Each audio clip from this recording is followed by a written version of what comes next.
네, 오늘은 신명기 19장 1절에서 21절까지 말씀입니다. 신명기 19장 1절에서 21절까지 제목 읽어볼게요. 자, 시작. 보호법. 네, 보호법입니다. 신명기 계속 말씀 듣고 있고요. 반복적으로 모세가 죽기 직전에 신신당부하고 있습니다. 왜냐하면 얘네들이 들어갔을 때 여지껏 오던 길도 출애굽해가지고 광야까지 말을 엄청 안 들어요. 불순종의 추성이었던 거죠. 그래서 요단강 건너서 이제 약속의 땅에 들어가게 되는데 너무 걱정되는 거예요. 복을 계속 받고 약속을 누리고 좀 이렇게 살았으면 좋겠는데 못 그럴 것 같으니까 어떻게 해야 복을 받고 누리고 계속해서 쭉 이어서 그 복을 마음껏 누리며 살 수 있는지를 가르쳐 주는 거죠. 반복적으로 강조하고 있고 하나님을 사랑하는 마음에서 모든 게 출발하는 거예요. 하나님을 사랑하는 마음이 없으면 모든 법이 그냥 인간의 내 노력으로 미워하지 말아야지, 이렇게 살인하지 말아야지, 죄를 짓지 말아야지 하는 게 소용이 없게 되는 거예요. 이 근거에서 시작을 해야 모든 법이 유효하게 우리 삶 속에 작용할 수 있는 거죠. 이게 안 되면 다른 법도 지킬 수가 없는 겁니다. 이런 올바른 관계에서만, 하나님과의 관계에 있어서만 바르게 지킬 수 있는 능력, 반응이 나오기 때문이죠. 그래서 신명기 12장부터 26장까지는 이제 율법을 좀 더 풀어가지고 본격적으로 가르쳐 주는데, 지난 시간 짧게 리뷰를 하면 안식일 계명과 관련해서 절기를 쭉 살펴봤고요. 그리고 우리 재판장, 왕, 제사장, 선지자 해서 이 네 지책들을 살펴봤어요. 앞서서 여러 가지 법들, 절기들, 그리고 그곳에서 이제 좀 지휘하는 지도자의 위치에 있는 사람들이 어떻게 해야 올바른 지도자인지, 어떻게 하나님이 기뻐하시는 그런 롤모델로서의 역할을 잘 감당할 것인지, 이 네 가지 직책들이 소개가 됐고, 그래서 법 제도 속에서 이들이 이것을 잘 다스려야 된다, 잘 적용해야 된다, 공정한 재판 그리고 롤모델로서 역할을 잘 해야 된다는 것을 우리가 배웠어요. 자, 이런 여러 가지 것들을 살펴보았는데 선지자까지 살펴봤죠. 이 모든 게 하나님의 나라가 어떤 나라인지를 보여주는 거예요. 하나님이 임재하고 하나님이 통치하시는 나라가 어떤 나라인가? 바로 공정한 사회. 우리나라만 해도 이 땅의 나라들은 누가 지도자가 되든, 누가 어떤 법을 가지고 오든, 공산주의든 민주주의든 뭐 왕정제도든 뭐 어떤 것 상관없이 역사를 돌이켜봤을 때 완벽한 나라가 있다 없다? 없다. 완벽한 나라 없었어. 완벽한 지도자도 있다 없다? 없다라고 하는 거죠. 근데 하나님이 다스릴 때, 사람이 다스릴 때 말고 하나님이 다스릴 때 가장 완벽한 사회가 실현이 된다는 거예요.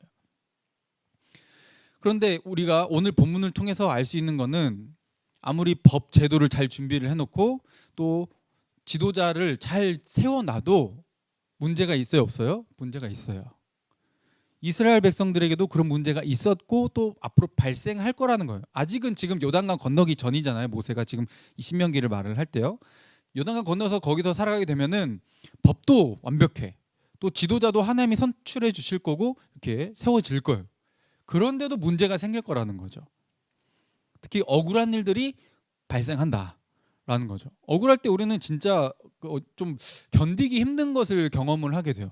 뭐야 이게 왜 나한테 이런 일이 일어났지? 라는 생각이 들 수 있다는 거죠. 이런 영화도 있는데, 재심이라는 영화가 있는데, 억울하게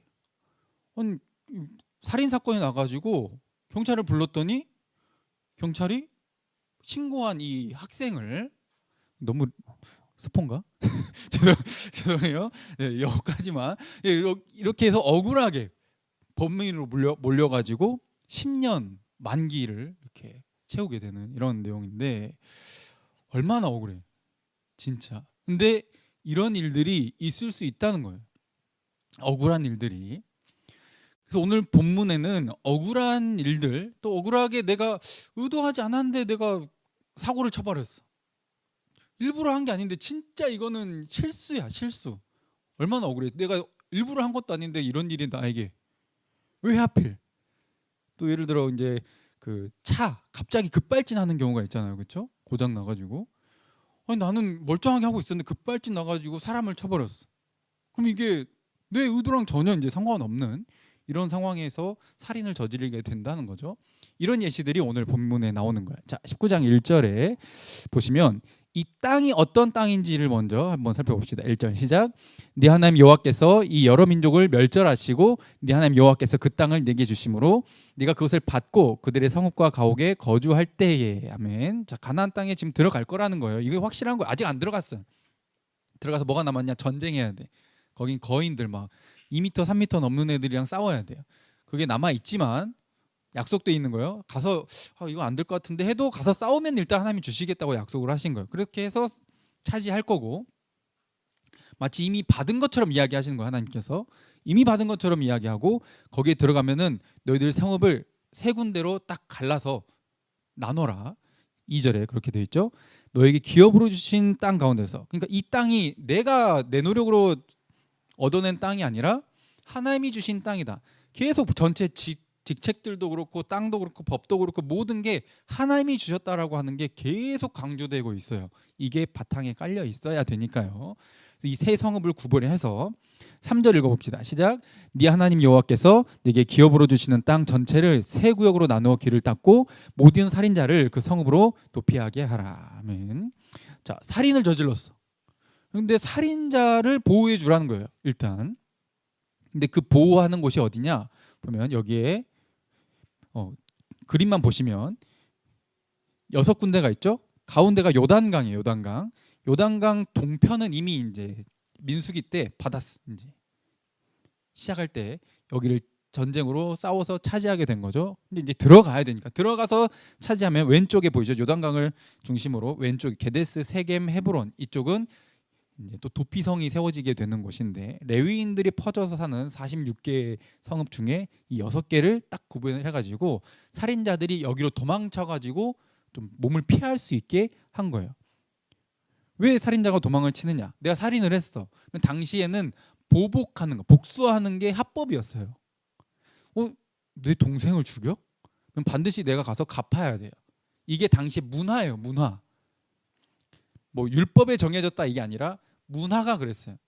내가 보복하지 않으면 다른 사람들이 우리 가족을 쉽게 봐.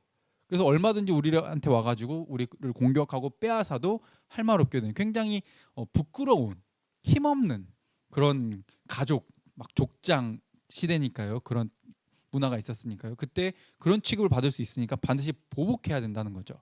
특히 우리 가족의 명예를 위해서 복수하는 게 문화였는데, 내가 가족을 실수로 죽였을 때 그 가족이 감히 내 동생을 건드려? 해가지고 죽이러 온다는 거죠. 거기서부터 피할 수 있게 도피성이라고 하는 것을 하나님이 직접 법으로 제정해 주는 거예요. 이게 인간의 머리에서 나온 게 아니에요. 하나님이 지금 명령을 하신다는 거죠. 모든 살인자를 그 성에 도피하게 하는데 6군데, 요단강 건너서 3군데, 건너기 전 3군데 해서요. 근데 이게 과실치사라 그러죠. 의도하지 않았는데 실수로 사람을 죽여버리는 거예요.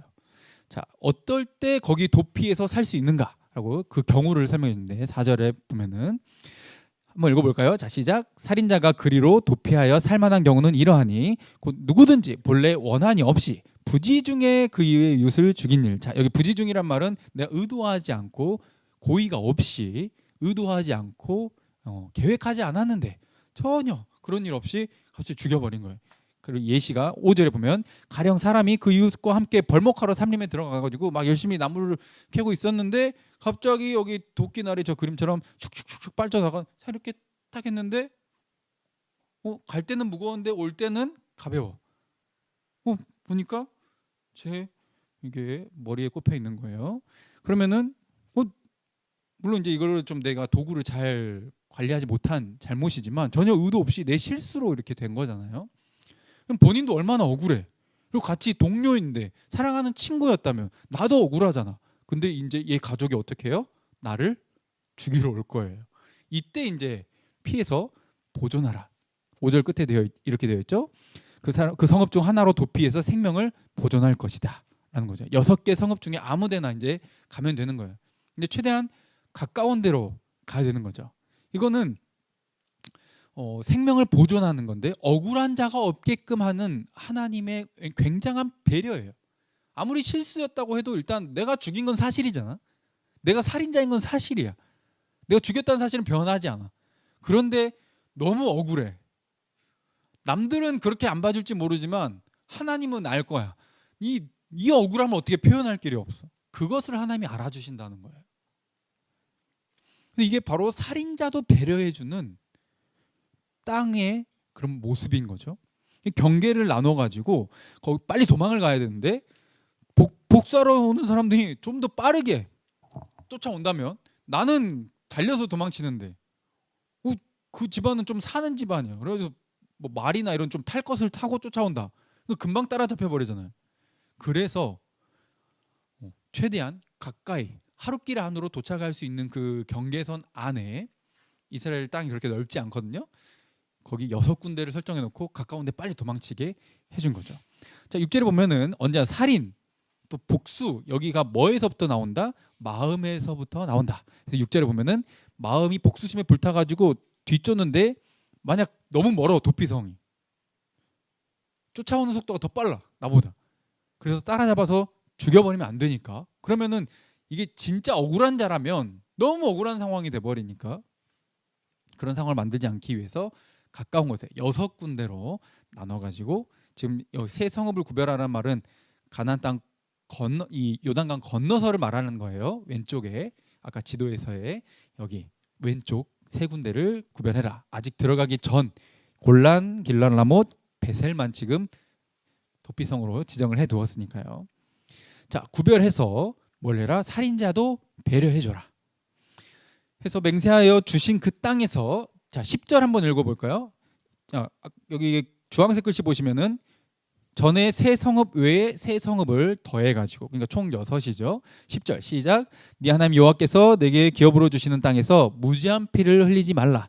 이같이 하면 그의 피가 내게로 돌아가지 아니하리라. 아멘. 우리는 그래도 살인했다 그러면은 좀 이미지가 좀 많이 거시기 하거든요.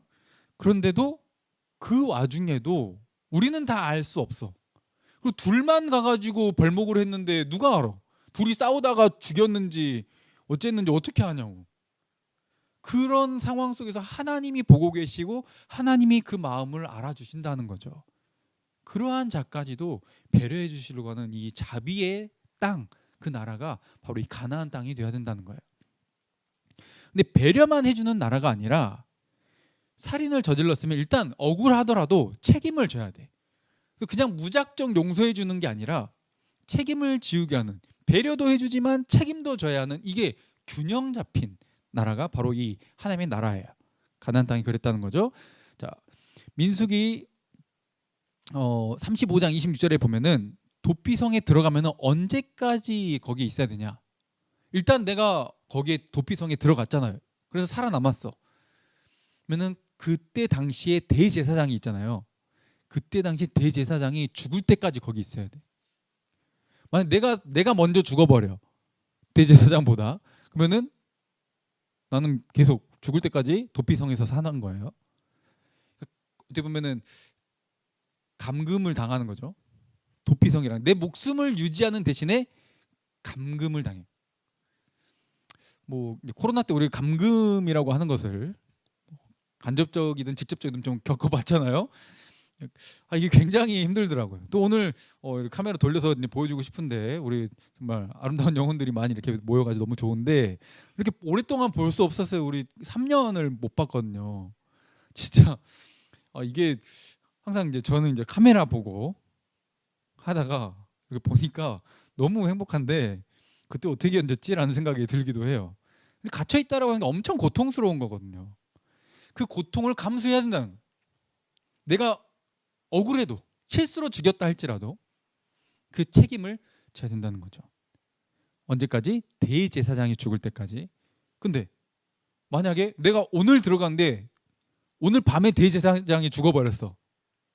그러면 내일부터는 사면이에요. 내일부터는 도피성 밖으로 나갈 수 있어. 내가 대제사장이 죽고 도피성 밖에 나가잖아요. 그러면 이제 무죄야. 그런데 그때 너 어제 들어갔잖아. 근데 나는 아직 복수심이 불타거든. 어제 들어갔다고 오늘 나왔거든. 그래서 가족이 와가지고 복수를 하잖아요. 대제사장이 죽었는데 복수를 하면 이 복수한 사람에게 살인죄가 적용이 돼요. 근데 아직 대제사장이 안 죽었어. 이거 답답해서 못 살겠다. 나 도저히 여기서 못 살겠어. 그래서 에이 설마 날 아직도 쫓아오겠어? 해가지고 나가버린 거야. 중간에 탈출을 한 거지, 도피성에서. 그러면 그걸 보고 있다가 그 가족이 와서 복수를 하면 어떻게 돼요? 살인죄가 적용이 안 돼. 복수하게 그냥 내버려 두는 거예요. 그러면 이게 유죄냐 무죄냐가 기준이 되는 데 있어서 뭐가 기준이에요 지금? 대제사장이 죽냐 안 죽냐가 기준이 된다는 거죠. 이게 좀 하나님이 명령하신 거라서 이게 이해가 안 돼. 왜 대제사장이 죽어야 되지? 왜 이게 기준이지? 그럼 되게 막 궁금증이 막 생긴다는 거죠. 뭐 기간에 상관없이 대제사장이 죽냐 안 죽냐에 따라서 결정이 된다는 거예요.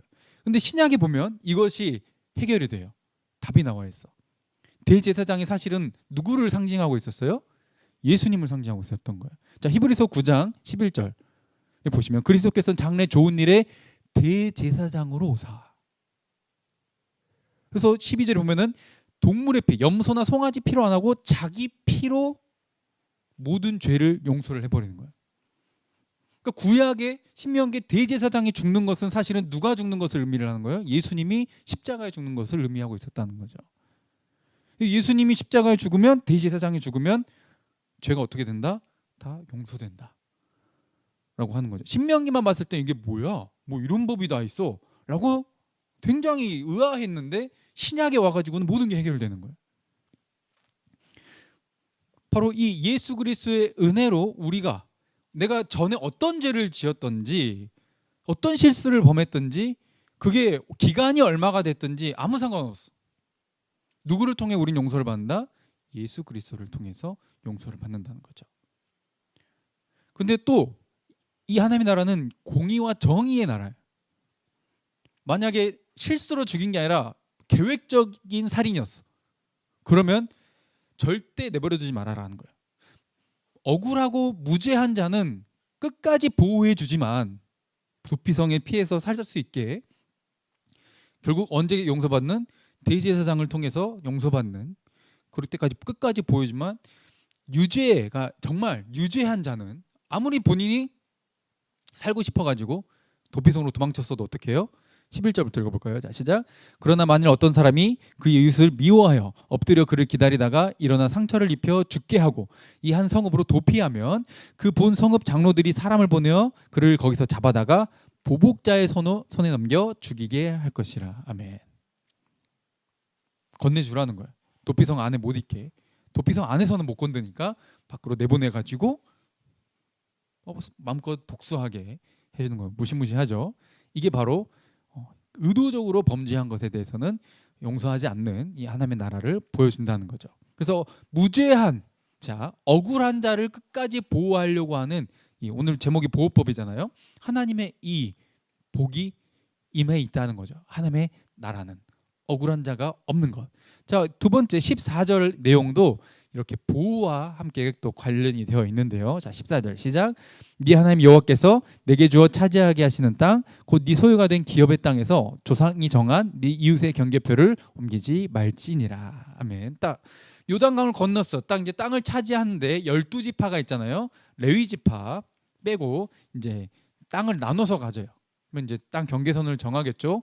뭐 우리나라로 치면 몇 평 해가지고 이렇게 지파별로 나눠줘요. 너네는 인구가 많으니까 이렇게 좀 많이 가져가고, 너네 인구가 적으니까 요만큼 가져가고, 막 이렇게 나누어서 가져간단 말이에요. 그거는 하나님이 정해준 거예요. 14절에 뭐라 돼 있죠? 하나님이 줬다. 너의 노력으로 얻은 게 아니야. 너도 싸웠지만, 너도 순종했지만 네가 가진 게 아니라 하나님이 선물해 준 땅이다.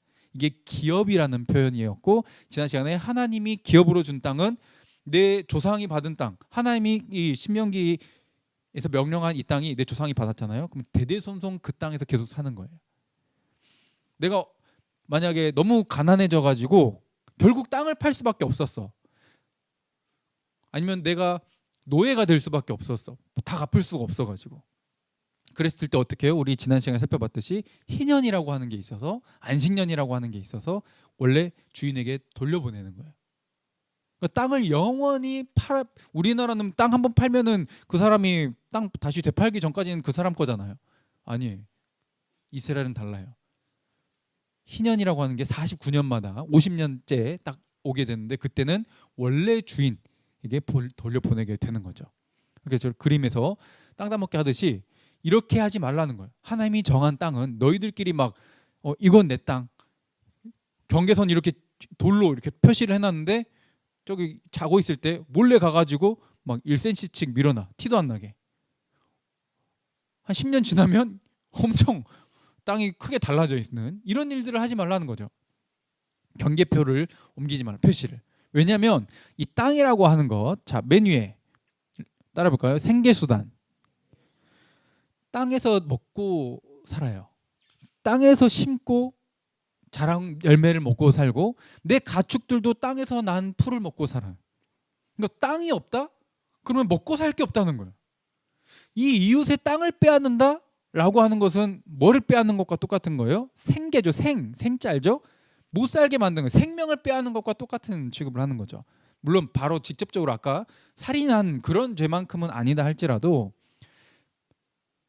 거의 간접 살인과 같이 상대방의 생명을 빼앗는 것, 재산을 빼앗는 것은. 그리고 이 땅은 우리 지파한테, 우리 종족에게, 우리 가족에게 하나님이 주신 땅이야. 그 말은 우리는 하나님과 계약 맺은, 하나님과 결혼한 민족이잖아. 이스라엘 민족. 이 땅이 내게 있다라고 하는 것은 나는 혈통이 이스라엘 혈통이라는 증거예요. 근데 내가 땅이 없어. 그러면 뭐야, 너 이스라엘 백성이라며. 증거 대봐. 너 땅이 없잖아. 네가 무슨 하나님의 백성이야. 하나님의 백성은 여기 이스라엘 땅에 자기 땅이 다 있어. 하나님의 모든 자가 다 먹고 살게 하기를 원하셨거든. 땅이 없는 자가 어디 있어. 근데 너가 땅이 없어? 너는 백성이 아니구만. 이렇게 할 수 있다는 거죠. 그래서 언약 백성이라고 하는 것의 증거예요. 그러니까 이 땅을 빼앗는다? 하나님이 선물로 준 약속, 넌 내 백성이다 라고 하는 것에서 빼앗는 거죠. 그러니까 누구한테 범죄하는 거예요? 결국 그 사람한테 범죄하는 것에 그치지 않고 하나님을 공격하는 것과 똑같다는 거죠. 하나님께 범죄하는 거예요. 이렇게 하지 말라는 거예요. 이것을 막아주시는 거죠. 그래서 생계수단으로부터 보호해주는 보호법이고요. 자, 또 하나님의 나라는 3번 했을 때 억울한 자가 이제 가서 재판을 하잖아요. 아까 도피성에 가거나 아니면 이웃의 땅 경계표를 이렇게 옮기는 데 있어서 결국은 이렇게 둘이 막 싸우다 보면은 어디까지 가? 그러면 서로 고소하고 하면 막 재판장 앞에 갈 거 아니에요. 그렇죠? 결국 재판을 받게 됐는데 그때 돈 많은 사람은 증인을 사다가 돈 많이 주고 거짓말을 시켜준다는 거죠. 나에게 유리하게 증언해달라. 내가 돈을 주겠다. 막 이런 식으로 매수를 할 수가 있고 억울한 자를 만들 수 있어요. 바로 그런 일이 생기지 않게끔 위증을 거의 금지를 시키고 있어요. 자, 15절부터 읽어볼까요? 자, 시작. 사람의 모든 악에 관하여 또한 모든 죄에 관하여는 한 증인으로만 정할 것이 아니요 두 증인의 입으로나 또는 세 증인의 입으로 그 사건을 확정할 것이며. 아멘. 한두 명만 가지고 말고 많이 데리고 와서 최소 2명에서 3명 이상이 증언을 해야 돼. 그리고 다른 위치에 있는 사람들. 또 이것도 이제 악용할 수도 있긴 한데 돈이 너무 많으면 그럴 수 있겠지만 최소한으로 이렇게 할 수 없는, 한 명은 이제 어떻게든 내 돈으로 매수를 한다 할지라도 2-3명 이상 되면은 쉽지 않기 때문에, 그리고 여러 명일 때 이 거짓을 감추기가 더 어려워져요. 이런 제도를, 장치를 마련을 해 놓는 거죠. 이게 하나님께서 이스라엘 백성들에게 굉장한 지혜로 공정한 나라가 만들어질 수 있게끔, 억울한 자가 생기지 않게끔 보호법을 제정을 해두신 거죠. 그래서 항상 기억해야 될 것은 너희가 그냥 그 사람, 재판장 앞에 가가지고, 아까 네 직책이 있었잖아요. 재판장, 왕, 또 제사장, 선지자 막 이렇게 직책이 있는데 그들 앞에 가가지고 재판을 받을 때 사람 앞에서 재판받는 게 아니에요. 아까 억울한 자를 보호하려는 하나님의 그런 마음을 우리가 살펴봤죠. 거짓말하고 있다는 걸 누가 보고 있다? 하나님이 보고 있다. 아까 모든 법은 하나님 사랑, 또 모든 것은 하나님이 주셨다. 여기 근거에서, 배경에서 출발한다 그랬죠. 이게 반드시 깔려 있어야 돼요. 사람 앞에서 하면은 이 사람은 내 그 과거를 모르잖아. 그 사건 당시 없었잖아. 그러니까 거짓말할 수 있다는 거죠. 근데 항상 하나님 앞에 있다라고 생각을 하면 거짓말을 못 하는 거예요. 하나님이 갚아주신다라고 생각을 하면은 거짓말을 못 하게 되는 거죠. 그러니까 내가 거짓말로 증언을 하려다가도 너무 무서워지게 되는 거예요. 자, 신명기 19장 16절부터 자, 시작. 만일 위증한 자가 있어 어떤 사람이 악을 행하였다고 말하면 그 논쟁하는 쌍방이 같이 하나님 앞에 나아가 그 당시에 제사장과 재판장 앞에 설 것이요. 아멘. 재판장과 제사장 앞에 서는 게 아니라 하나님 앞에 나가는 거예요. 그러면 제사장이나 재판장들도 나중에 누구 앞에 서게 되죠? 하나님 앞에 서게 돼요. 증언을 하는 사람도 나중에 누구 앞에 서게 돼요? 하나님 앞에 서게 돼요. 이 땅에서의 삶이 끝이 아니에요. 이걸 아는 백성이잖아. 하나님을 사랑하는 사람들이잖아. 그러면 거짓말과 위증이 된다 안 된다?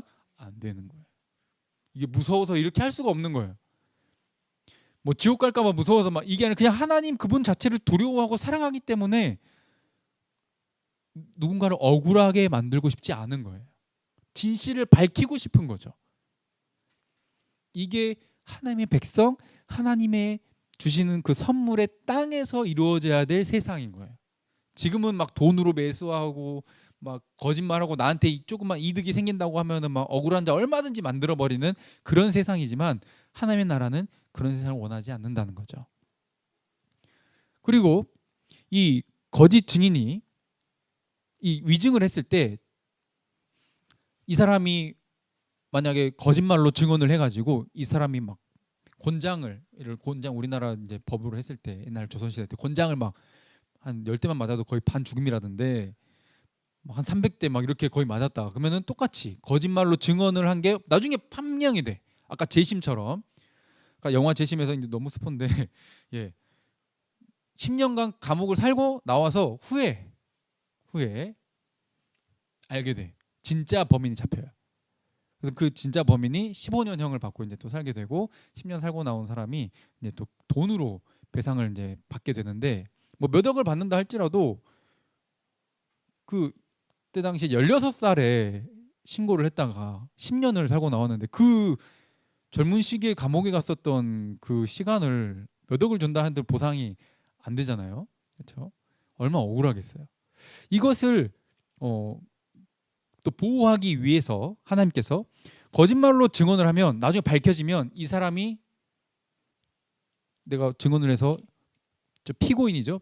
고소를 당한 사람이 받을 벌을 증언한 사람이 똑같이 받아야 돼요. 똑같이. 근데 이것도 하나님의 배려고 보호예요. 우리 사람은 어때요? 내가 한 대 맞으면 몇 대 때려주고 싶어? 3대? 착하네. 거의 반 죽여버리고 싶은 게 사람이에요. 네, 감히 날 때려? 하면서 그렇죠. 네가 감히? 막 이렇게 생각이 들면은 훨씬 더 많이 갚아줘야 속이 시원한 게 인간이란 말이에요. 이것에서부터 보호하는 거예요. 그러면은 어때요? 여러분들이 만약 실수로 한 대 때렸어. 아니면 화가 나서 한 대 때렸어. 그래, 화가 나서 때렸다 하죠. 화가 나서 때렸어. 난 한 대 때렸는데 내가 막 10대 맞았어. 억울해 안 억울해? 그럼 이제 나는 또 이제 뭘 하고 싶겠어? 복수를 하고 싶겠지? 이게 이제 굴레가 끝없이 돌아가는 거예요. 이걸 막는 거예요. 이걸 막는 보호법이 바로 이 법인 거죠. 거짓말로 증언했어도 얼만큼만 내가 잘못 증언해가지고 저 사람이 받았어야 될 그 벌만큼 내가 받는 거예요. 근데 만약에 저 사람이 사형을 당할 법 그런 내용인데 내가 위증했다 그러면은 내가 뭘 당하는 거예요? 사형을 당하는 거예요. 그래서 21절에 눈에는 눈, 이에는 이, 생명에는 생명으로, 손에는 손으로, 발에는 발로. 이게 그러니까 뭔가 좀 과한 그런 게 아니라 딱 정확히 그만큼만 과한 복수에 복수를 낳는 그런 굴레를 저버리는. 여기서 복수는 끊어라. 인간이 얼마나 악한지를 아니까. 그 처음에 우리가 서론에 뭐였어요? 법이 잘 준비되어 있고 지도자가 막 잘 선출돼 가지고 있어도 문제가 있다 없다? 문제가 있어. 그리고 그 법도 완벽하게 보호가 된다 안 된다? 안 된다. 그러나 그것을 거기서 끊어낼 수 있는 법적인 장치를 마련을 해놓은 거예요. 그래서 하나님의 나라, 하나님의 백성은 어때요? 복수를 낳지 않는, 복수가 복수를 낳지 않는 자비, 배려, 용서, 끊어낼 수 있는 그런 정의의 나라가 세워지기를 원하셨다는 거죠. 인간의 힘으로는 그런 나라를 세울 수 없기 때문에 세상에 당시에 어떤 나라에도 이런 법이 없었어. 도피성도 없고 근데 하나님께서 이런 것들을 마련을 해주셔서 살인자더라도 억울할 수 있으니 용서받을 수 있는 그런 길들을 다 열어두신 거죠. 이게 바로 하나님의 성품에서 나오는 거예요. 대제사장이 죽을 때까지라 그랬죠. 바로 이게 예수 그리스도께서 하나님의 마음으로 이 땅에 직접 내려오신 사랑이고 배려인 거죠. 허우적대고 있고 물에 빠져가지고 스스로 여기서 빠져나올 수 없는 우리, 내 혼자의 힘으로는 복수를 멈출 수 없어. 내 혼자 힘으로는 이 억울함을 풀 수가 없어. 하나님은 아시는 거예요. 애초에 태초에 우리 사탄한테 속았어. 이 뱀새끼한테 속았어. 그래서 이 지경이 된 거야, 이 세상이. 그걸 아시는 거예요. 분명 우리도 잘못했지만 우리의 약함을 아시고 배려하셔서 오신 거예요. 우리도 죄를 짓고 범죄하고, 우리 찬양하는 것처럼 상한 갈 때, 우리 뭐 식물 관리할 때 좀 이렇게 노르스름하게 시들었으면 어때요? 떼내잖아요. 근데 그걸 꺾지 않으셔요. 가치가 없어. 제 기능도 하지 못해. 촛불이 막 꺼져갈라 그래. 촛불은 빛을 밝히라고 켜놨더니 빛을 못 내네? 그러면 어떻게 해야 돼? 이제 꺼버리고 다른 새 초를 가지고 와서 해야 되는데 그걸 끄지 않으셔. 이 표현이, 성경에 나온 이 표현이 바로 우리가 얼마나 약한지 아니까, 얼마나 쉽게 넘어지고, 얼마나 쉽게 복수심이 불타오르고, 얼마나 다른 사람을 쉽게 내가 착취해가지고 나의 이익을 채우고 싶어 하는지, 남이 얼마나 억울하든지, 남이 얼마나 아파하는지 관심이 없어. 일단 겉으로 보이는 것에 치우칠 수밖에 없어. 네가 감히 내 가족을 죽여? 이 사람이 얼마나 실수였고 얼마나 억울한지는 관심 없어. 일단 내 가족이 당한 슬픔만 슬픔인 거야. 이 사람이 당하는 억울함은 안중에 없는 거죠. 이해되죠? 근데 하나님은 그런 나라를 원하지 않으세요. 그걸 끊어내는 나라를 원하시는 거예요. 인간 세상이 바로 이런 약함의 굴레 속에서 있다는 거 아시기 때문에 예수님께서 나중에 다시 오시면 거기서부터 완벽한 나라를 만드시겠지만, 예수님께서 다시 오시기 전까지는 그런 약한 굴레에서 벗어날 수 없는 우리의 현실이라는 거예요. 그래서 배려하셔서 직접 오셨고, 그래서 감금 당하는 고통도 있지만 그래도 생명이 유지되고 대제사장이 죽을 때까지는 거기에 보호받고, 또 대제사장이 죽고 나서도 보호받아야 안 받아요? 보호받아요. 죽고 나면 완벽하게 죄를 용서받고 자유를 누리게 되는 그런 나라, 바로 예수 그리스도의 십자가의 죽음을 통해 우리의 죄도 처벌이 되었고, 그러나 우리는 용서받고 자유를 누리게 되는 그 나라, 바로 하나님의 나라라고 하는 것이죠. 그러니 이 은혜를 알았다면 우리는 이제 생각을 열어야 돼. 내 입장에서만 생각할 게 아니라, 어떤 한쪽 입장만 편들어 줄 게 아니라, 아까 재판장 하나님 앞에 가가지고 면밀히 조사하라 그러잖아요. 억울한 자가 없게, 이 사건이 어떻게 된 건지, 혹시 그래도 저 사람의 마음은 어떠할지. 이게 진짜 크리스찬 아니에요, 그렇죠? 내가 이만큼 아픔을 겪고 정말 힘들어도